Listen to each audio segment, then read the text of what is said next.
Sir సరసగా తగిలిందా? ఇది జరుగుతున్న ప్రచారం. వెంటాడుతున్న భయాల్లో గందరగోళాలు. ఖచ్చితంగా నిన్న మళ్ళీ రేవంత్ రెడ్డి గారు ఆయన నిన్న కాంగ్రెస్ కార్యాలయంలో సమావేశం గాంధీ భవన్లో చాలా అగ్రహోదగ్రులయ్యారు. మీకు బాధ్యత ఇస్తే కాంగ్రెస్ పార్టీ సరిగా చేయలేదు మన కాంగ్రెస్ కార్యకర్తలు.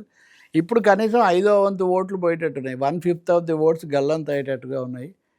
మీదే బాధ్యత. కనీసం ఈ మలి దశలో అయినా ఎన్యూమరేషన్ కన్నా మీరు శ్రద్ధ పెట్టండి అని ఆయన చాలా తీవ్రంగా చెప్పారని. మొన్న మీనాక్షి నటరాజన్ కూడా వాళ్ళ పరిశీలకురాలు వచ్చినప్పుడు కూడా ఈ విషయం మీద చర్చ చేసి మనం సరిగ్గా చేయలేదు, ఓట్లను కాపాడుకోలేకపోయామని చెప్పి ఆమె కూడా హెచ్చరించారని.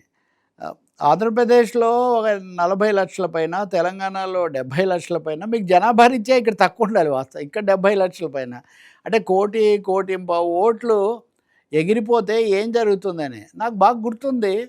ఒక 2 నెలల కిందట నేను ఒక కాంగ్రెస్ నాయకుడు, చాలా ముఖ్యమైన కాంగ్రెస్ నాయకుడితో మాట్లాడుతున్నప్పుడు అసలు సర్ర అనేది సమస్య కాదన్నట్టుగా భావించారు ఆయన. మేము చాలా పకడ్బందీ అయిన ప్లాన్ వేసాం, అన్నీ చాలా చేస్తాం, అది ఇది అని. కాదండి, బీహార్లో ఇలా జరిగింది, బెంగాల్లో ఇలా జరిగింది, తమిళనాడులో ఇలా జరిగింది అని చెప్తే కూడా వాళ్ళకేమీ అదేం సీరియస్గా అనిపించలేదు. లేదు మన దగ్గర చాలా, అంటే అన్నీ అంతే అండి, మనకు పని అయిపోయే వరకు అన్నీ చాలా పక్కాగా ఉంటాయి అంటే. ఇది ఆంధ్రప్రదేశ్లో కూడా ఈ సమస్య వచ్చింది. ఇది వైఎస్ఆర్ పార్టీ తరఫున లేళ్ల అప్పిరెడ్డి కానీ ఇంకా వాళ్ళందరూ ప్రకటనలు చేశారు, దీన్ని మొత్తం మళ్ళీ చేయాలి, కొన్ని మళ్ళీ ప్రక్షాళన చేయాలి, కొన్ని పొరపాట్లు జరిగాయి తీవ్ర స్థాయిలో, అక్కడ వెంటనే ఎన్నికలు కూడా వస్తున్నాయి.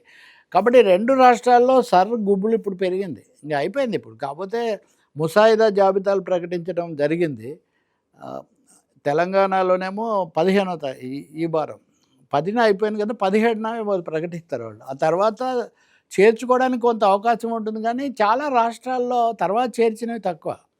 బెంగాల్లో సుప్రీంకోర్టు జోక్యం చేసుకొని ప్రత్యేకించి జడ్జీలను తను నియమించి చెయ్యమంటే అప్పుడు ఒక జడ్జి గారు వెళ్ళారు, హైకోర్టు జడ్జి, ఈ పని చేయడానికి కనీసం 4 ఏళ్ళు పడుతుంది అన్నాడు. ఈ తీసేసిన ఓట్లన్నీ పరిశీలించి మళ్ళీ చేర్చకపోవడం అంటే, ఒక జడ్జీలు పూర్తిగా పనిచేస్తే కూడా మన 4 ఏళ్ళు పడుతుంది, మీరు 4 వారాలు కూడా సమయం ఇవ్వకుండా ఇప్పుడు చేయమంటున్నారు, ఎలా సాధ్యం అని.